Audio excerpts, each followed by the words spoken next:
চেষ্টায় দোষ কি? বিএনপি যদি চেষ্টা করে জামাত কেন করবে না? সে কেন আওয়ামী লীগের যে ভোট, যারা তো ভোট তো দিতে পারবে তারা, সেই ভোট তারা নিতে চাইলে দোষ তাদের কৌশলে, বিএনপি নিতে চাইলে দোষ হবে না? মানে যদি আপনার মতো করে ব্যাখ্যা দিতেন। শুনুন, রাজনীতিতে তো কৌশলের খেলা, এখানে কোনো প্রেম নাই, পুরোটাই কৌশলের খেলা।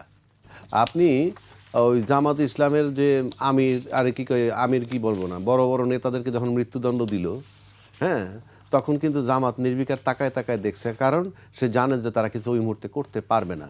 কিন্তু তারা কিন্তু নিরাশ হয়নি, ঘাপটি মেরে বসেছিল, যেটা আমরা সময়ের ব্যবধানে এখন বলছি যে তারা নাকি ছাত্রলীগের সাথে মিশেছিল। ওটাও ছিল তাদের রাজনীতি। তো নতুন এবং ফিরে আসা গ্রাহকদের জন্য নগদে চলছে ক্যাশব্যাক সহ প্রতিদিন হাজারো উপহার জেতার সুযোগ। হবে আশা আর ফেরা, সারপ্রাইজ সেরা। যেমন ধরেন, বাংলাদেশে এমন নেতা আছে যিনি 500 মসজিদ বানাইলেই তাকে ইসলামের পক্ষের শক্তি বলা হবে না। আবার এমন নেতাও বাংলাদেশে আছে যিনি 500 মন্দির বানাইলেই তাকে ইসলাম বিদ্বেষী বলা হবে না। এটা আপনারা বুঝতে পারছেন কাদের কথা কিভাবে বুঝাচ্ছি। তার মানে আপনার এক্সটার্নাল গার্মেন্টস, ইন্টারনাল গার্মেন্টস দুইটা ফ্যাক্টর। যেমন আমি যেটা আগে আপনাকে বলেছি, 5ই আগস্টের পর কিন্তু জরিপে আসছে যে দুইটা দল এখন কম্পিটিশনে আছেন নির্বাচনে, তাদেরকে তারা ওই 16 বছর দেখেনি, শুধুই হাসিনাকে দেখেছে। শুধু শেখ হাসিনাকে দেখার কারণে তাকে তারাই দিছে। আর এই 15 মাসের যে জরিপ, সেই 15 মাস তারা দেখার পরে এরা সিদ্ধান্ত নিছে যে পপুলারিটি কার কীভাবে আসে। আপনি যদি একটা স্টেটমেন্ট দেখেন, যে এই যে আপনি বললেন আওয়ামী লীগের পাশে আমরা আছি, এই কথাটা বললে যারা বলবে তারা তো আওয়ামী লীগ বিদ্বেষী যে ভোটারগুলা, যারা দলের সাথে সম্পৃক্ত না, তারা এটা তো ভালোভাবে নেবে না।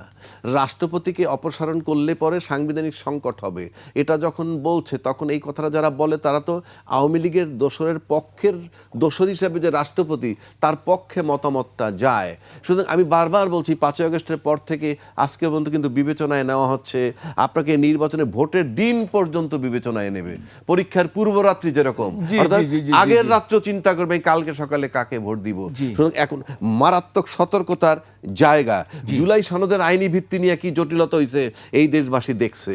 তারপরে গণভোটার নির্বাচনে একই দিনে পৃথিবীর কোথাও নাই, আমার সংবিধানও নাই, সেটা কাদের চাপে বাধ্য হইয়া করতে হয়েছে, এইগুলো জরিপে নিবে।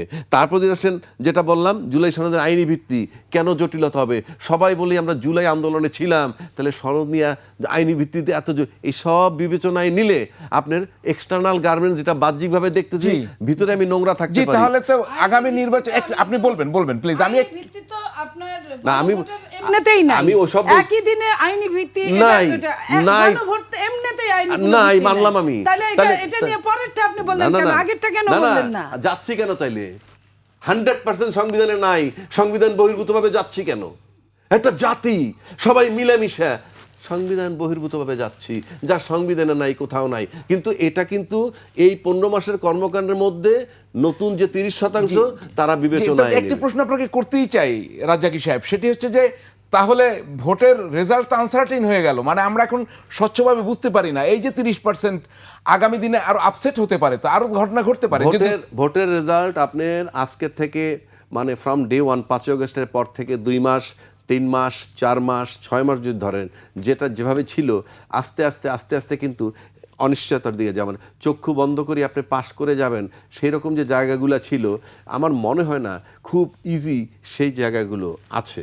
এর মানে এই না যে কালকে জামাত বা অন্য কোনো দল ভোটে জিতে যাবে, কিন্তু একেবারে ওই ব্ল্যাঙ্ক চেকের মতো নেই আর কি, মনে হয় আমার।